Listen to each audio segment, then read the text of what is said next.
Hello and welcome to a game that is, wow, game number 2 of the Netolic Pro League loser bracket finals between Vici Gaming and Netolic Singapore, who were known as AFD or April Fool's Day when they started to come into this tournament, where they actually knocked Vici Gaming to the loser bracket. That is the reason why Vici Gaming is here, and Netolic, they just got dropped down to loser bracket. If you want to check out the brackets, let me show it to you. There we go. We see that MUFC, the ones that are sitting in the grand finals already, are already waiting for the winner of this best out of 3. And of course, Netolic was dropped down by MUFC themselves. So we're gonna be seeing if Vici Gaming can undo the past, where of course they got dropped down to loser bracket, and if they can this time win. They already got game 1 to their name. Of course, Netolic is gonna try to put everything on it to force out a game number 3. And before we continue on with the draft, I just have to say that if you want to win prizes, you should be sitting in raid call room 2013, because that is where you can win headsets, mice, keyboards and mouse pads. More importantly, on the 5th of May, there's gonna be the grand finals of this tournament.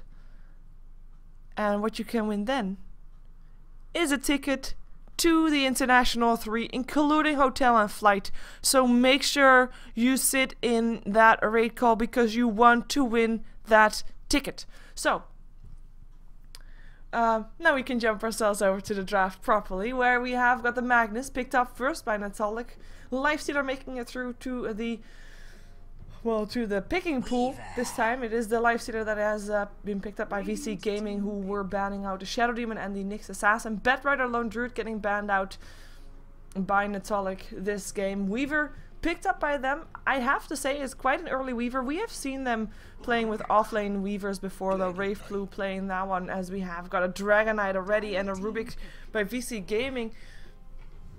Dragonite is one of those heroes that I wouldn't have expected to see banned out in a second banning phase, but they really wanted to have him already, and they now have a very strong mid-game lineup. Dragonite, one of those carries that when he is level 6 to 8ish, he will already be of that big of an influence in the game, so we'll be able to start fighting. Same thing goes for a Lifestealer if he gets an okay lane. They will have to deal with an RP from the Magnus, though, assuming that he is going to be playing on the mid lane with the Weaver on the off lane, though we have seen Netolic running aggressive tri-lane with the Weaver as well. But we're just going to have to wait and see what they're going to be picking up, as they kind of are forced to pick up a support, I think, in this case. Purely because there's already a support upon Vici Gaming, and there's already a ban out for the Shadow Demon, and do you really want to have more supports getting banned out, which is definitely going to be the case. If they don't, if they pick up something else besides a support, if they already pick up their carry, for example. So they pick up a support, they pick up the Visage, and Visage is one of the supports that needs to kind of have an aggressive tri-lane going for himself.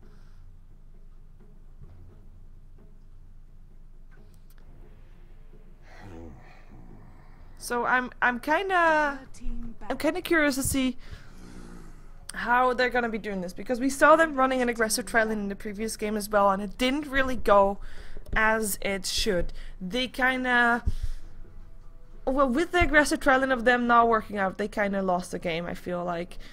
So no pressure, but if they're gonna go for an aggressive tri-lane, they better do it right. We've got a Silencer getting banned out once again, just like we saw in the previous game. We've got Shrek, Sand King, as well as the Keeper of the Light getting banned out. And we need to have, like, Netolic has got already a Visit as support, or at least we're gonna assume he's support. We're gonna be having to see some disable, because so far they only have an RP as a disable, and that is not enough. Visage is a great bursting damage hero, but he is even better if you can just stun the target and attacking them a couple of times to get that soul assumption even higher. So he needs to get another support that can disable. Keeper of the Light wouldn't have a disable, but would have that even extra burst. 5 seconds remaining. As in having and the soul assumption and illuminate, that would be a deadly combination. But now that that is out of the pool, they need to get some shutdown. That's also why we see Sand King getting banned out. Sand King Visage combination, very strong. Last banning coming for Vici Gaming. Is it gonna be another support, or is it gonna be one of the carries depending on what they are going to be expecting that the Weaver is going to be doing, if he's going to be going on the offlane or not. And they are taking their time, ticking into the bonus time, though they still have plenty of time left. We've got netolic having banned out a Shrek and a Silencer, so all combinations together with that Rubik are, or at least aim for that. Silencer as support, also that hero up against Magnus that is very strong, just to make sure you global silence, and that RP is not going to be bothering you at all, because you can just kill off the Magnus before he can do his RP then. And the last ban is still going to be that Wisp. The Wisp that we lately see a lot more in the Asian scene, also by Vici Gaming as well as by netolic, but they don't want to be facing it, so they ban it out. Very strong. He doesn't have that high priority that he's sitting in the early stages of that drafting phase, but he still gets some attention, so it's okay. It's nice. And the Clockwork once again picked up, so we're gonna be seeing XCT taking that one on again on the offlane. And that kind of means probably that we're going to be having a Dragon Knight mid. Because I was at first expecting maybe an aggressive Trilon or something like that. Having the Dragon Knight on the safe lane, or the Dragon Knight on the aggressive Trilon, whichever you want to be doing. I mean, in theory, you could even send the Life Stealer towards the jungle if you really want to. 5 seconds. But this kind of says Dragon Knight mid. I might even see dual lane coming off from them, depending on what they're going to be facing mid. So far the Magnus is the only one there, and if the Magnus is going to be mid up against the Dragon Knight, they both shall be fine. And that's probably what is the expectation from Vici Gaming, and why they went for that hero to begin with. The Dragon Knight, that is, to go for him mid. There's the Undying. No real disable again, but again one of those heroes on an aggressive trial lane that really does the works. But again, the pressure on the aggressive trial lane is like we saw it in the previous game. I don't think like this time they have got the Weaver so far. Weaver also a lot of bursts, I guess, especially early game with the Shikushi, but 5 seconds remaining. I kind of fear for netolic this way. Reserve time.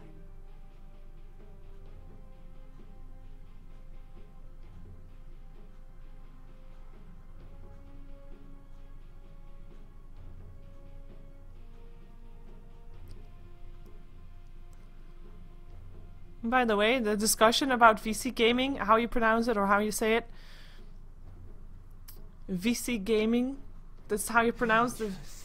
This says Vici Gaming, and they call themselves VG. So both is okay. I call them either Vici or VG.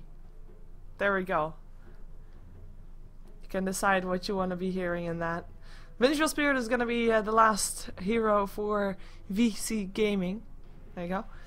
And we have got ourselves more disable. It's something that netolic is definitely lacking. If they don't pick up something that has a disable right now, then they're going to be in trouble. And if they're going to be going for an aggressive trial lane with a Weaver in there, they need themselves an offlaner that can carry a bit. Or they need, or solo laner that can carry a bit. Or if they're gonna be getting the Weaver on the safe lane solo, they need a carry that has disable. No disables! What is up with this? Phantom Lancer picked up. I don't know. I don't know how this is gonna be working out. I guess that's good that I don't know how it's gonna be working out, but I am not really confident in the lineup from netolic.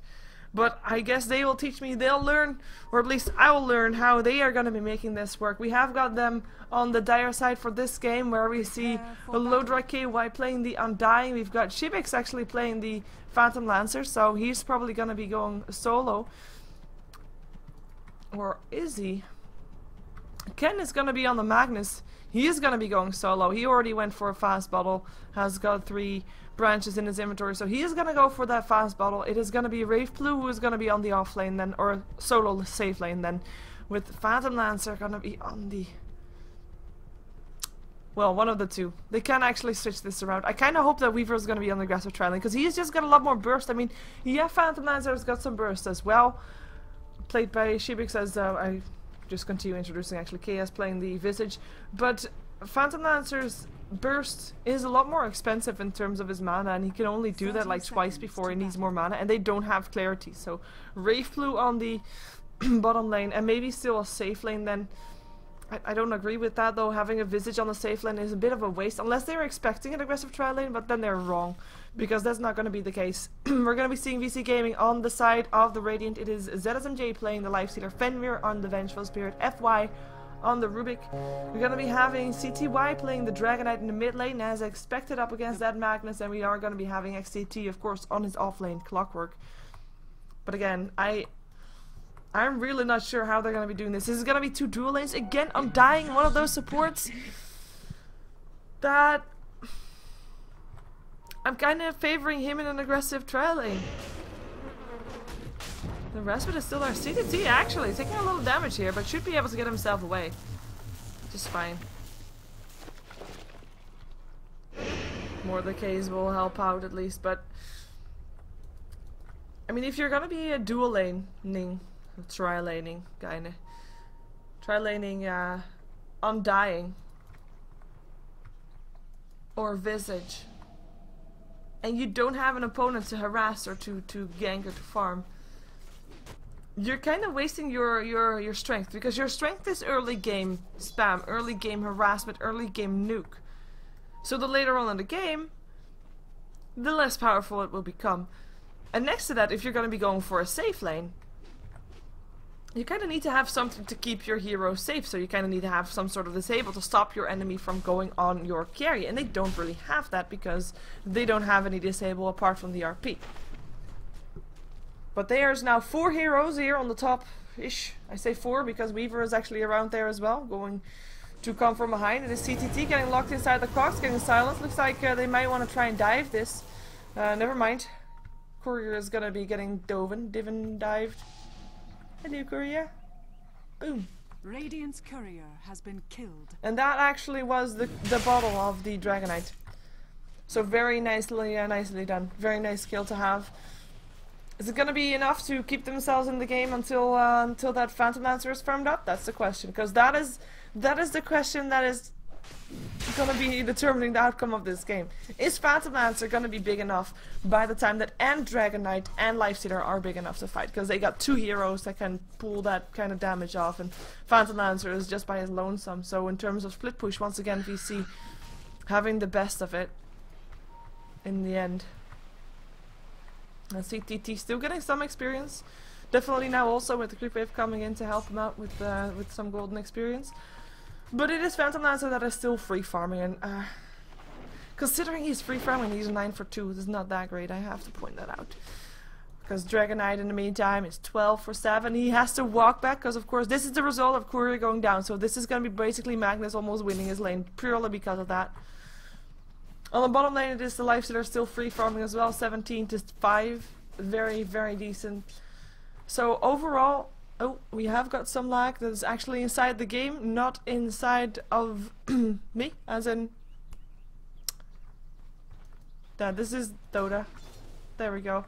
Of course I am sitting on a Singaporean server, and I'm not from Singapore. No. So that is the reason why, and it looks like I wasn't the only one. Looks like I wasn't the only one. So Dragonite, back inside the mid lane without a bottle. Still doing okay on the last hits, and even with that walking back and forth, Ken is still behind him in terms of last hits. And of course one of the things that is going to be important now as well is how much farm and experience can the supports get of both teams without taking farm and experience on the lane. So we have got KS sitting on level 3 as well as Lodrak PY. And it's level 2 actually, with the level 3 up on the Rubik and a level 2 up on Fenrir. So fairly even in terms of levels. Off lane, any case, Weaver level 2, Clockwork level 3, so slightly in favor of VC Gaming.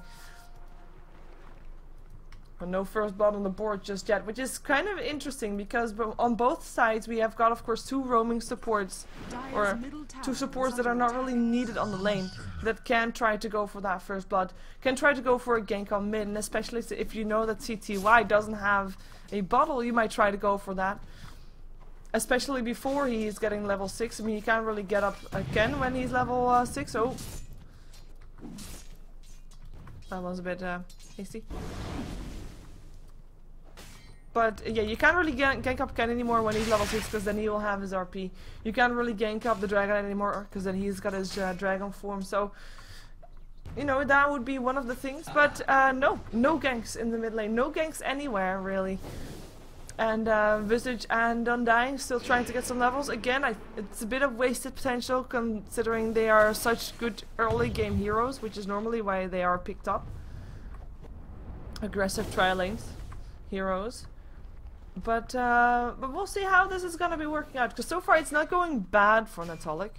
And they actually were in favor of the gold because of that courier for a long time, but slightly you see it going up again. I mean, Vici is just overall getting a bit more out of the lanes than netolic is getting. Same thing goes for the experience, and that is mostly the results of the off lanes. Clockwork level 4, Weaver level 3. That's the difference right there. And maybe some of the supports as well, but the supports are fairly even still, so we can't really call that out just yet. CTY popping his Dragon form, gonna be careful here. Magnus not at level 6 actually.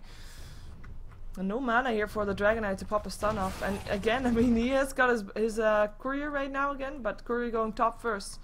The bottles and... wow, there's a lot in that courier. I mean, that is such a blow, right? When you get your courier picked off so early in the game. Nobody gets early game items until 3 minutes delayed, and that can just make or break your mid lane. Or any lane, kind of. Double damage rune gonna be saved for Ken, gonna be picking it up. In the meantime, on the top lane, it looks like Vici Gaming is gonna be going for some kind of push here. They don't really have a specifically pushing lineup, but they can still do this.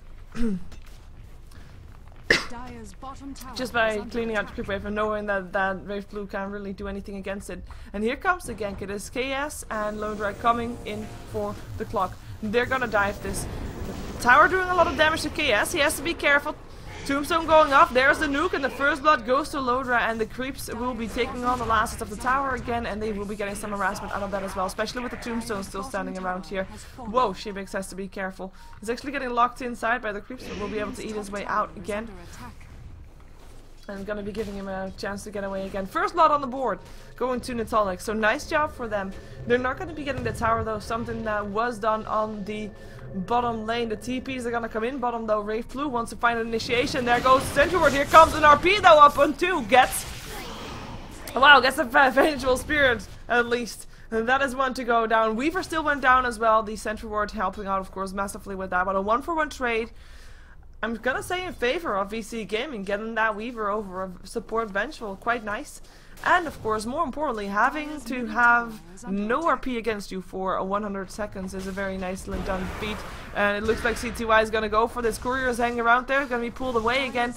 Ken does have a skewer, will be able to use it to get himself away. Is going to be leaving the tower alone to CTY. Ward goes up, so he can play a bit more aggressive right now. And it is looks like VC, they want to keep the pressure on. They have got these heroes that they can do that with.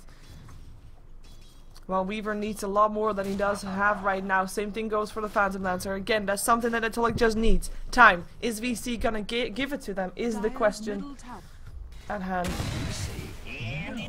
So for Phantom Lancer, in terms of gold, he is not doing too bad. He is highest up on his team, but at the same time, the mid lane and the solo safe lane of the opponent team, so the Lifestealer and the Dragonite, are fairly far ahead. And that is something that should not really have happened, because he is also free farming. And I mean, having the Dragonite ahead, perhaps, but at least he should be on the same level as the Lifestealer, who's gonna get harassed a bit. Telekinesis there, open wounds as well. There's a slow and the kill. ZSMJ picks it up. He is just spiking up on his gold. Like I said, something that shouldn't have happened, or at least something that Sheever should have also had, and he doesn't have it.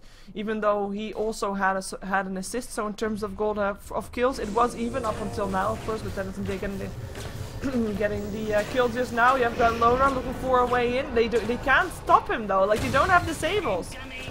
And this is gonna be still a kill, but it took a lot of time for that. In the meantime, Magnus gets picked up in the mid lane. CTY gets himself a solo kill up on the Magnus.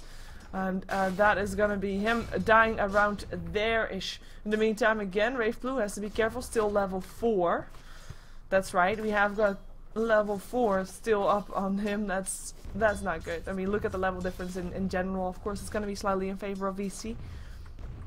In terms of lanes, we already discussed off lanes, but level 4, now level 5, compared to the off lane level 6 is quite a big difference. Off lane, of course, CTT, who was is almost level 7 even, so even bigger difference than it looked like. CTY gonna be having some trouble again though. No disable apart from that RP. They have it up though. He just needs to get himself a range. The Skewer won't be having enough range. He knows it too, so he backs off. Unless CTY is gonna be going instead. It is gonna be the the Weaver that goes down there again. Telekinesis, stuns, everything. Weaver goes down. Tower might actually fall from this as well. Taking quite a bit of harassment. With the next creep wave, it might be enough. Depending on how pressury they actually want to be. But everybody's helping here with the creep wave, so they do want to take down the tower. As Magnus rotating, he does have that RP. Is there enough damage is the question? I'm not sure. I'm not sure. Normally you find like what, like the, okay, RP, only disable. Let's accept that fact, right?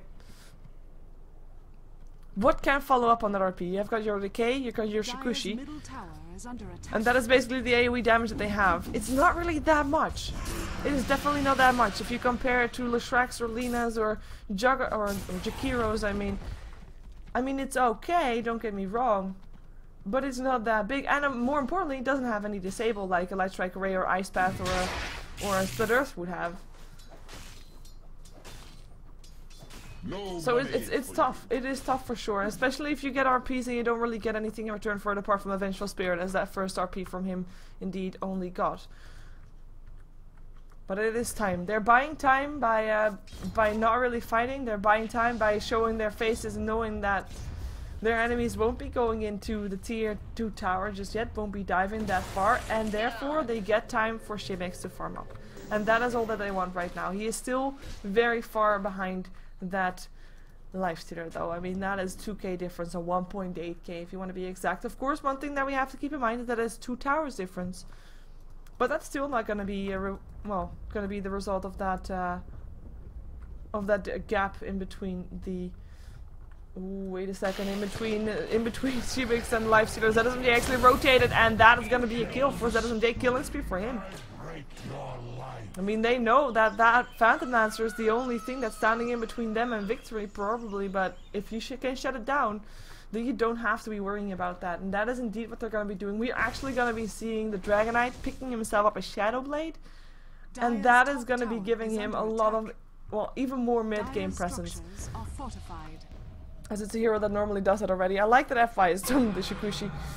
Can just continue getting that. And, in the meantime, tier 1 tower, the last one standing on Netolic, is gonna be dropped there. As the gold graph is just... it's getting out of control. Netolic needs to get that team fight going with their Magnus, and they can't really get it for now. They can't really get it. It is definitely tough. We don't have a Blink Dagger up on Ken.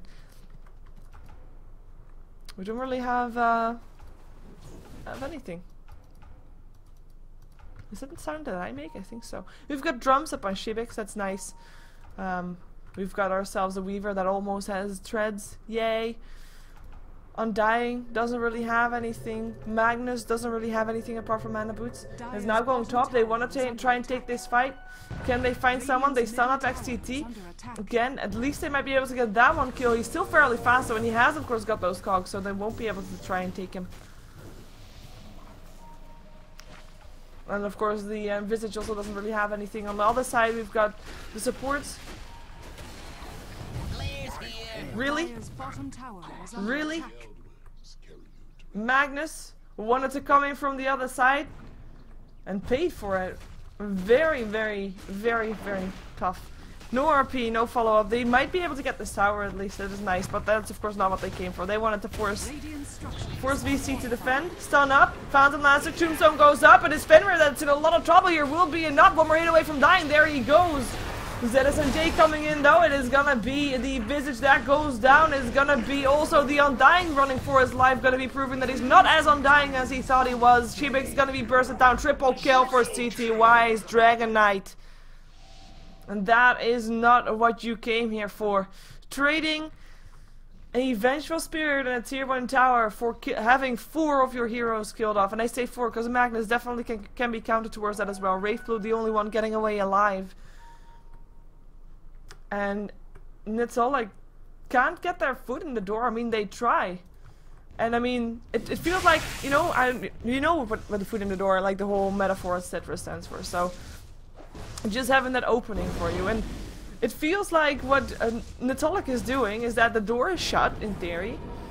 And they are just banging their shoulders against it. And every time they do that, the door opens for a little bit, but then it gets slammed shut again the moment they release their pressure. So that's about the way it feels. And I can't say foot in the door, but you know what I mean. I don't really know how I can call that, but it is feeling pretty frustrated for netolic right now. We have got Lifestealer picking up tower on the top lane. That is all tier 1 towers down, and netolic of course still looking for that fight for that RP. Gonna be finding CTT, not the easiest hero to take down, and they should not try to go for him, and they don't.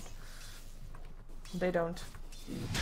Maybe going for their tier 2 tower for themselves. In the meantime, we do have, yeah, Sheever needs to farm, so that is something that TTY knows. I'm gonna be able to try and take him down, perhaps, if ZSMJ helps out. He infests, but he's not gonna be going top. Or is he?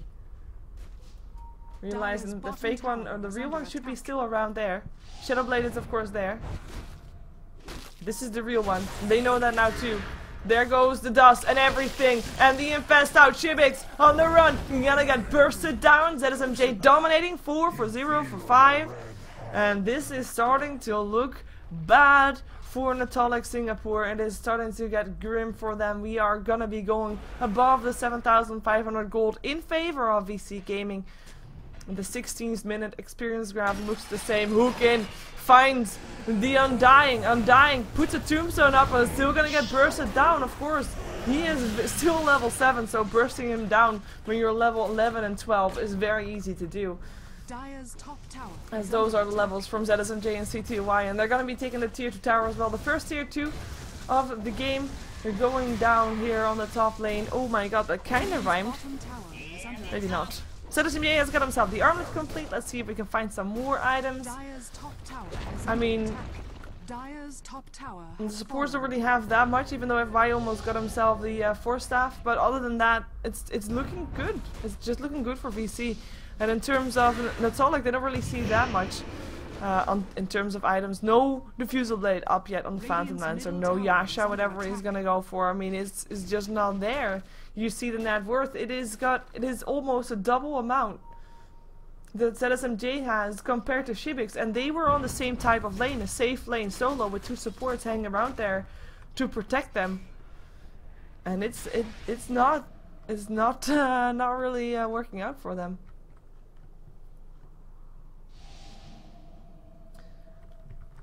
And I'm not even sure if it's the lack of disables that got them to this place. I mean, I'm still of the opinion that if you pick up a Vici and an Undying and you're not gonna go for an aggressive tri-lane, it's kind of a wasted power, but well, who knows. Magnus has almost got enough for Blink Dagger. That will be the first big item that netolic kinda has. The rest doesn't really have anything. We see Visage going for a mechanism, but it will take a while before he finishes that. I mean, he really doesn't really have that much gold, so the only gold that he gets is either from towers or from kills, and at the moment they're not getting either. They only got 1 tier, 1 tower down, and they actually paid for it. They lost 4 lives for that tower. And it is tough for them to do, and they still can't get that great RP, and even if they do have that, the follow-up damage is not really there, as Undying goes down again, got found by the telekinesis. Boom, there it goes. And goes down. Tower will therefore also drop. Weaver got treads. Dire's middle tower has and the Diffusal Blade indeed gonna be the item of the Phantom Lancer. He is trying to force out the split push, of course, but VC, how worried are they is the question. They just took down the last tier 2 tower standing on the side of netolic. Gold grab going towards the 12k.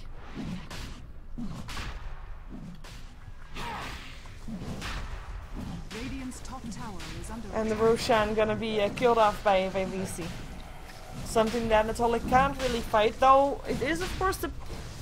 I mean, the RP potential was pretty great at the Roche pit, but like I said, the follow-up is just not there. And that's kind of a shame. Roshan CTY has picks up the fallen to Aegis. gradient. Smoke up for Netolic. Now they know where their opponents are, though, but where are they gonna go?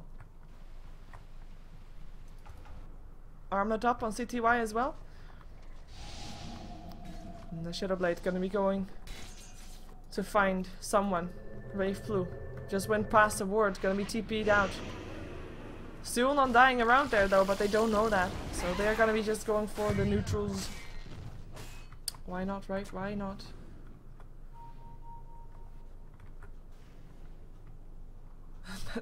That counter ward made sure that Undying with his level 7 is gonna not be going towards his base. He needs to find his teammates to find either a safe exit or an entrance to a fight.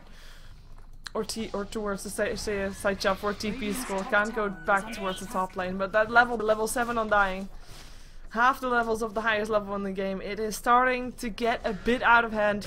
Dragon Tail gonna be hitting up on the Weaver. No time lapse for him as VC goes down. Dire's structures are fortified. Oh, VC. Weaver goes down. Wave flew. There we go. Dire's middle tower is under attack. VC doesn't go down. He takes him down. CTY takes him down. Look at that soul assumption, barely doing any damage to the Dragon Knight. He can just stand there and hit the tower without really any fear of his life. Structures are fortified. Rage helps out as well. The RP is of course still there, but the positioning is so that you can only get one of the two, so can't really do anything with it. And now also the tower gone, so no sentry wards. There is the sentry ward again, nicely done. He will be scouted out by the next creeper that comes, realizing that he is visible. He doesn't really care though. I mean, even with him standing around there, they were still not going to be going for that. Melee racks, taking a bit of a bashing here already. Lances will be able to help out. The Fusel Blade is actually finished. We're burning some mana away from CTY. But he can still get those hits in on those towers. There's no fortification. They're actually just gonna go for this. This is an RP, but only up on the Dragon Knight, and he is so damn tanky. Magnus is gonna be bursted down. The RP is gonna get returned on creeps alone, which is not that great, but at least FY was able to steal that. Tombstone goes up, trying to do what it can, as ZSMJ gonna be going for the Visage, gets himself a kill up on that as well. Dragon Tail up on Shimix, goes down, the Infast out, also picks up the Undying. And the Weaver is the only one left alive to tell the story, and he was forced out of his base, Dire's middle barracks. back into his fountain, and the GG well played goes out. So this is a 2-0 victory for Vici Gaming here, and they deserve the spot in the grand finals next week, the 5th of May, where you can be sitting on Rayco and winning yourself a ticket to the international, including flight and hotel. I for sure am gonna do that. I hope that I can actually while casting. Interesting. We'll find out, and we will be seeing no other games from these two teams because VC is 2-0ing. 2-0ing. AFD, now known as Netolic Singapore. Netolic Singapore getting themselves the 3rd prize in the Netolic Pro League. Of course, during this game again, there were giveaways on Raycall, mices, headsets, headphones, and keyboards. Dire's middle tower is under Those are the attack. ones that you could win on Raycall room 2013. The only one left is indeed that grand finals next week, so make sure you check in for that one again. As the official stream, of course, as always, is twitch.tv/NetolicTV. I am just casting it because I like it. Ha! Yeah, I'm actually not entirely sure what I'm gonna do next, but stick around anyway to watch commercials to support, and otherwise have yourself a good Sunday afternoon, or evening, or morning, wherever you are from, and see you in a bit.